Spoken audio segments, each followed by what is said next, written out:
And welcome back to Let's Play East, Book 1 and 2. Last time, we cleared out the first two depths of the shrine, and now we're heading to the last floor. To get to the last floor, it's actually really simple. Just go from the entrance of the second floor, and here it is. Now you may have noticed I gained a couple more levels since the last video. That is because while it was possible for me to defeat the boss with the levels that I did have, I found that it was pretty difficult to do so because it's very hard to hit that the upcoming boss, without getting hit in return. So I figured I'd just get the extra levels to make this a bit more tolerable.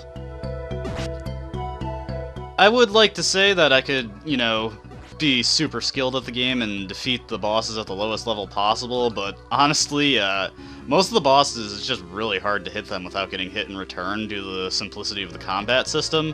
So I figured just do the best level possible, and that'll make things easier on everyone. Anyways, there are only two items for us to get on this floor. We just got the first one, and the only one we actually need to get, which is the Darm key. The name of that key will be explained in a little bit. The other treasure that we can get isn't necessary, and actually at this point I don't actually need it. There is a heal medicine in this chest right here, but since I'm at full health anyway, why bother? Incidentally, I still have the heal potion that I brought into the mines with me.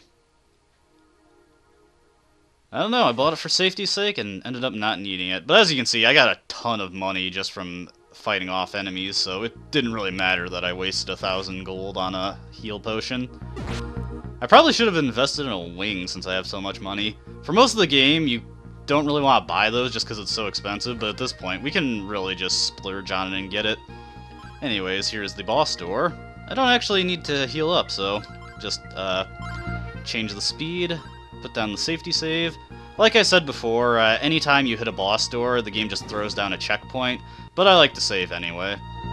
Alright, we open this chest, and here comes the boss, and this guy is really tricky. So he turns into a bunch of bats, flies towards you, reforms, you get a brief window to hit him. Now, you saw how I took very little damage there. If I was just level 16, I would have taken a ton of damage trying to hit this guy. So you basically have to be at level 17 if you don't want to get killed by this guy. Now, there's the big thing that makes this boss fight really annoying and why doing it at level 16 is just not worth it. He can fake you out by looking like he's gonna reform, then just scatter anyway, see? And unfortunately, when I was level 16, he was doing this constantly, so I was taking a bunch of taps from the bats like that. And how did I lose there? Once again, the hit detection is wrecking me. Oh man, how embarrassing. But it's okay. Now that I'm actually a decent level and I can do decent damage to this guy without getting too badly hurt in return, it's not a big deal if I lose a couple times. Alright, there we go. But yeah, this boss is really tricky. It doesn't help because you can only move in, straight lines, that you can't move diagonally in this version of the game, so it can be pretty tricky to avoid the bats sometimes. There we go. Ooh, getting a little low on my health for my liking there, but there we go. Overall, not too bad if you're level 17, which is the level I'm at right now. Get a nice experience boost there. And what's in this chest? And we get the third Book of East, the Volume of Dabby. You know, we've been collecting these East books, but we don't really have a way to read them. If only we had some way. What's this room about? Doesn't look like we can actually do anything here, but those two pedestals are curious. Perhaps we'll just have to keep it in mind for later. Let's see, you got the power ring. Just bring the speed back up to fast. I'm pretty sure you can use a wing while you're still inside a dungeon, but I didn't buy one because, I don't know. It probably would have been a good idea to buy one, since this would have been the one opportunity to actually show it off. Since we got another 2 levels from that boss, any threat that the enemies here pose to us basically evaporated right there. I'm glad at least one level of the mine was easy to get through, as this is actually a fairly linear path. There's a couple offshoots, some of which lead to dead ends, the others lead to the chests that we needed to get, but otherwise you just follow the circle around and you get to where you need to go. Alright. I'm also glad that the staircase to the 3rd floor is very close to the staircase to the 2nd floor. I kind of miss, like, in old RPGs where you just have these really goofy-looking enemies, like a floating pair of lips.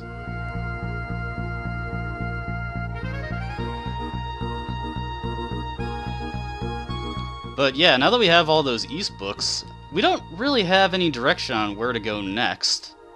Perhaps we should talk to someone. There's gotta be at least somebody capable of reading the East books. Let's see, there were a couple old-timers in, Zepik village there, the mayor and that lady Jevatoba. Perhaps they could help us.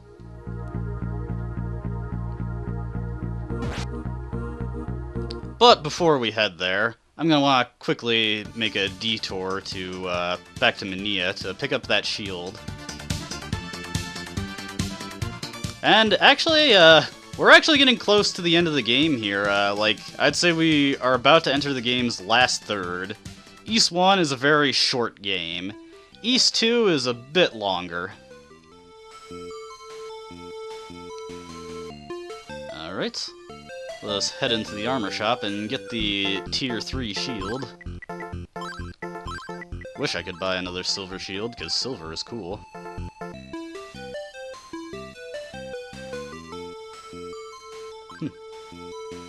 You know, this is actually something a lot of people have been saying about a man in a black cape. And I think some guy was also saying that, Pim, I recall, said a guy in a black cape bought his silver armor. And since, why not, let's show off what the wing can be used for. Like I said, 2,000 gold. Not worth it at the beginning of the game. By the end of the game, you're not going to be doing too much traveling anyways, so... take it to Zepik village. For a second there, I thought I couldn't use it. And here we are in Zepik. But like I said, the wing is a one-use item, so you can only use it once, then you have to go back and buy another one. But let's start with Jeva. She looks knowledgeable. Hey, Fina's here. I was wondering where she went.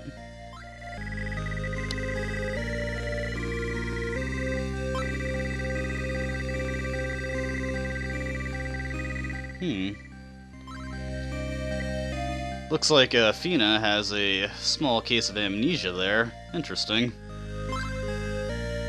And looks like my hunch was right. Jeva can read the Book of East for us.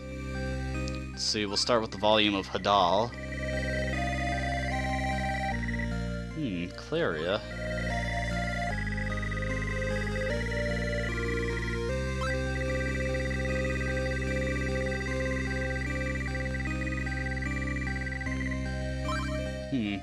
You know, there are 6 priests and 6 books of East. I wonder if there's a connection there. These books do seem to be named after people. Oh, that was a very short volume.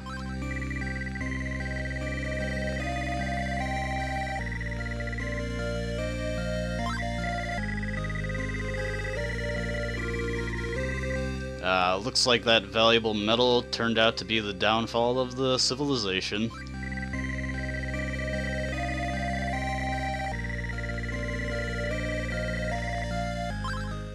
Interesting. Well, that's all the books we have, so I guess we're gonna have to refuse the offer to read them further. Darm Tower, you say? There were a couple people who were mentioning the tower. I didn't really talk to them, but the Darm Tower is behind the Thieves' Shack, and many have mentioned, a couple will mention that it has a one-way door so that somebody can get in, but none of the monsters can get out. Huh, it looks like the thief in that shack, Goban, is actually the son of Jeva. Maybe she was the one who taught him the Robin Hood-esque values. And once we enter Darm Tower, that's actually the point of no return. Like I said, the door is one way, so we can get in, but we can't get back out. So if you haven't bought all the equipment you need yet, you better go and do it. Likewise, any wings that you have, when you go in, they no longer function, so you can't get back out that way either. But we have all the equipment we need, and we also have a heal potion. So we're all set. You got anything new to say? Nah, he's just saying how Colin is still in Darm Tower. Alright, well, let's head on in. Oh, I have heard about your bravery. You're going to Darm Tower to find the book, aren't you? The locals here call it the Tower of Death. You can imagine why. The door only opens from one direction, so none of the gruesome creatures inside can creep out. Once you go in there, you'll never be able to get back out.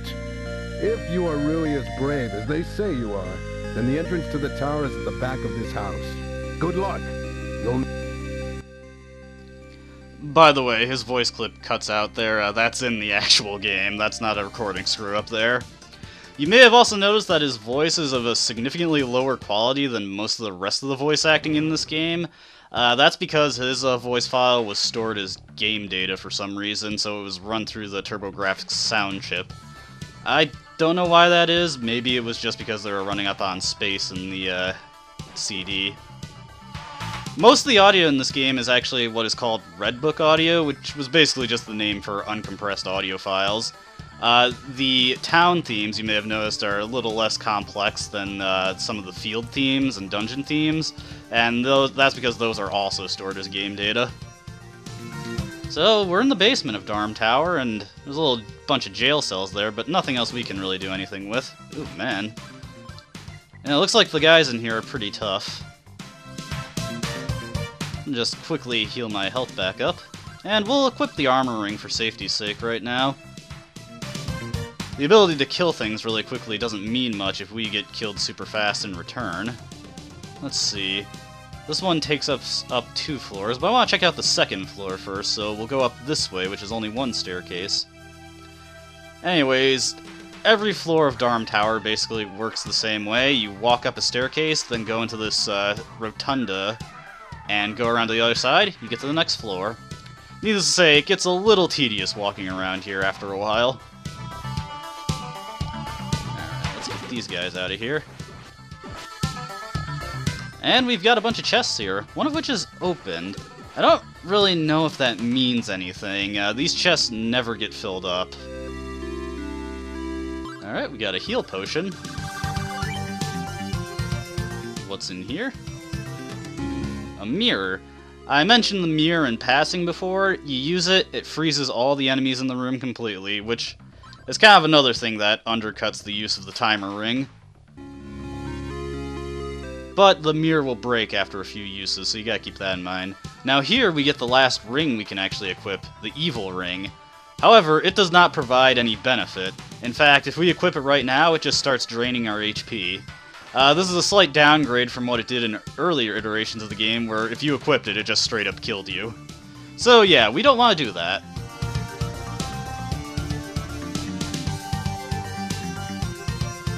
And you know, now that I'm thinking about it, better make a safety save. Darm Tower is a very long dungeon. Like I said, this is the endgame dungeon, and it basically comprises the entire last third of the game. I believe it's 25 floors. Not every floor is like a full-length dungeon level to explore, but it's still pretty tedious to walk through it. And like I said, every time you go up a floor, you gotta walk around one of these rotundas. And it doesn't matter if you walk left or right for most of them. They all only have one door. Or 2 doors, rather. One that you enter and one on the other side. And you know, I think I see something there. Take out some of these guys. And let's equip the Mask of Eyes. Aha! My hunch was right. Alright, let's get that off. You always gotta de-equip the Mask of Eyes whenever you want to go back to seeing stuff. And here's this guy. Colin, huh? That guy in front of the Thieves' Shack was talking about him. It looks like this guy isn't really too forthcoming about information. So we'll just have to re-equip the Mask of Eyes and get out of here. And yes, you always do have to equip the Mask of Eyes when you want to go through these doors. They are just solid walls before you equip the Mask of Eyes. Oh, ah, jeez, that was terrible. Good thing I made that save, huh? Normally... Oh, I already do have it on fast. That's weird, I could have sworn I had it on slow. On the bright side, we don't actually have to talk to that guy at this point. He will become relevant later, but for now, it's nothing we have to worry about.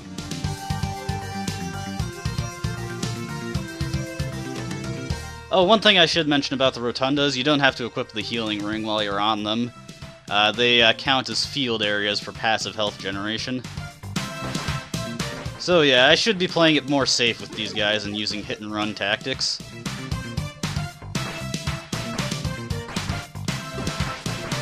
There we go. Now, you may have noticed that these enemies are still giving us money, and I mentioned how we can't leave Darm Tower after we get in it. This money serves us no purpose at this point in the game.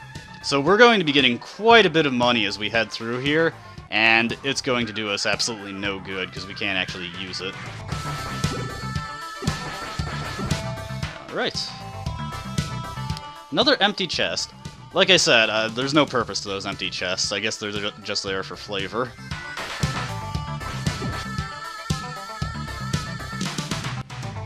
Alright, let's get our health back real quick. Well, aside from that one death, it's actually been pretty smooth sailing in Darm Tower so far. The enemies here are definitely a cut above what we've seen outside the tower, though.